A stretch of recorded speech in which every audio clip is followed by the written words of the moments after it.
సహోదరి సహోదరులు, ఆత్మీయంగా కనిపించే ప్రతి ఒక్కడు ఆత్మీయుడు కాదండి. పరిశుద్ధంగా కనిపించే ప్రతి ఒక్కడు పరిశుద్ధుడు కాదు. కాబట్టి జీవితంలో ఒక విలువైనటువంటి సత్యము ప్రతి ఒక్కరు నేర్చుకోవాలి. నేను నేర్చుకున్నా. మనకు కనిపించే ప్రతి ఒక్కరిని మనం ప్రేమిద్దాం, కానీ ఏ ఒక్కరిని నమ్మకండి. ఏమైనా అర్థమైందా మీకు? భర్తను ప్రేమించండి, భార్యను ప్రేమించండి, బిడ్డలను ప్రేమించండి, ఇది వేరు. బయట కుటుంబంలో ఉన్న వారిని ప్రేమించాలి, నమ్మాలి. భర్తను నమ్మకుండా, భార్యను నమ్మకుండా కుటుంబము కాపురం కొనసాగడం సాధ్యం కాదు. నమ్మాల్సిందే. భార్య భర్తల మధ్య ఉన్న బంధము కేవలం నమ్మకం మీద అది కొనసాగుతుంది. అందరినీ ప్రేమించండి, ఎవరిని నమ్మద్దని చెప్పంటే, అమ్మ అనవసరంగా వెళ్ళిపోయి మీ ఆయనకి మాట చెప్పమాకు, రేపు వచ్చేస్తారు ఇక్కడికి. ఏం పాస్టర్ గారు, ఏమిటండి మీరు నన్ను నమ్మద్దని చెప్పారట? సహోదరి సహోదరులు, జీవితంలో మీరు మోసపోకుండా ఉండాలి అంటే ఈ సూత్రాన్ని ఖచ్చితంగా మనసులో పెట్టుకోండి.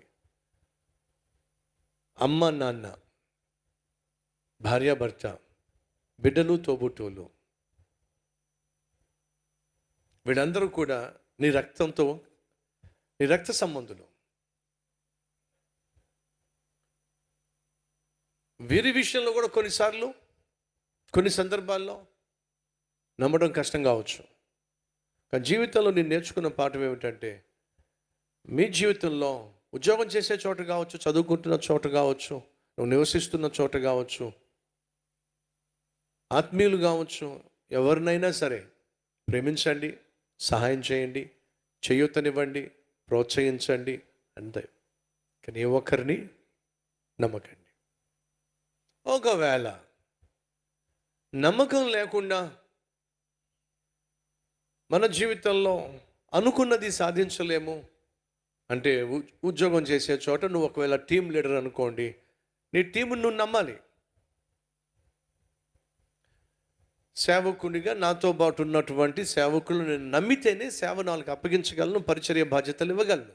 ఒకవేళ నువ్వు నమ్మాల్సి వస్తే వాళ్ళ మీద మాత్రం సంపూర్ణంగా నువ్వు ఆధారపడకు. అర్థమైందా? నమ్ము, but don't depend upon them.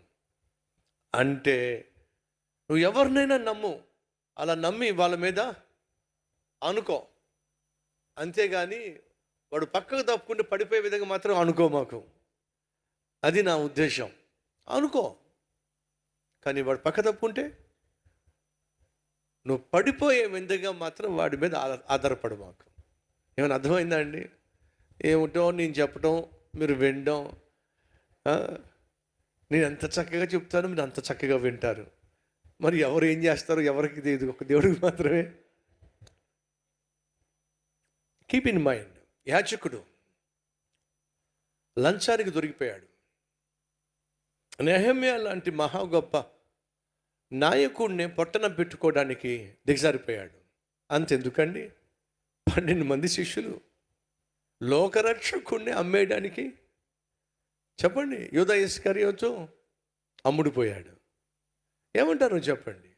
3.5 సంవత్సరాలు యేసుక్రీస్తుతో పాటు తిరిగాడు, యేసుక్రీస్తు చేస్తున్న అద్భుతాలు చూశాడు. ఆయన సామాన్యుడు కాదు, సాక్షాత్తు దైవ కుమారుడు, దిగి వచ్చిన దేవుడు అని ఒక నిర్ధారణకు వచ్చేసాడు. అయినప్పటికీ కూడా 30 వెండి నాణ్యాలకు కక్కుర్తి పడిపోయాడు. లంచం తీసుకుని లోకరక్షకుడిని అమ్మి పడేశాడు. అనగా సహోదరి సహోదరులు, మన జీవితంలో బహు జాగ్రత్తగా ఉండాలి. ఎప్పుడు ఏ రీతిగా సైతాను నీవు కలిగి ఉన్నటువంటి విశ్వాసాన్ని, ఆత్మీయతను నీకు కాకుండా చేస్తాడో తెలియదు. ఎవరి ద్వారా నీ జీవితంలో జొరబడతాడో, ఏ ఆలోచన ద్వారా, ఏ తలంపు ద్వారా నీ హృదయాన్ని మలినం చేస్తాడో తెలియదు. కాబట్టి మెలకువగా ఉండాలి.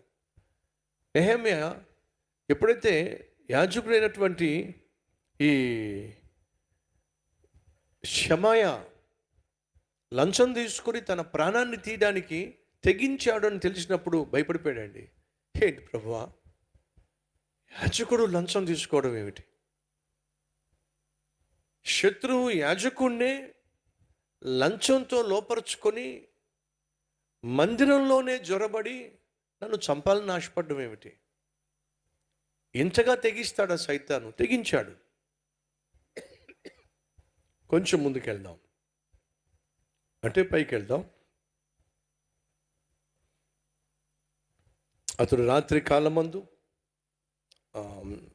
13వ వచనమే, ఇందువలన నాకు భయము పుట్టగా నేను అతడు చెప్పినట్లు చేసి పాపములో పడుదునని అనుకొని నా మీద ఏమిటట నింద మోపునట్లుగా నన్ను గూర్చి చెడు వార్త పుట్టించుటకు వారు అతనికి. అర్థమైందా? ఎప్పుడైతే ప్రాణాన్ని కాపాడుకునే ప్రక్రియలో నెహెమ్యా గర్భగుడిలోకి వెళ్ళిపోతాడో, యాజకుడు గబగబా వచ్చి అందరికీ తెలియజేస్తాడు, రండి రండి రండి రండి రండి, చూడండి ఏం చేశాడో, ఎంత ఘోరమైన పాపం చేశాడో. ఎవరు చేశారు పాపం? ఇంకెవరు? నాయకుడు నాయకుడు నాయకుడు అని చెప్పి మీరు భజన చేస్తున్నారు కదా. ఆ భజన చేసినటువంటి ఆ నెహెమ్యా అనే ఎంత ఘోరమైన పాపం చేశాడు. ఏం చేశాడు? గర్భగుడిలోకి అడుగు పెట్టేశాడు.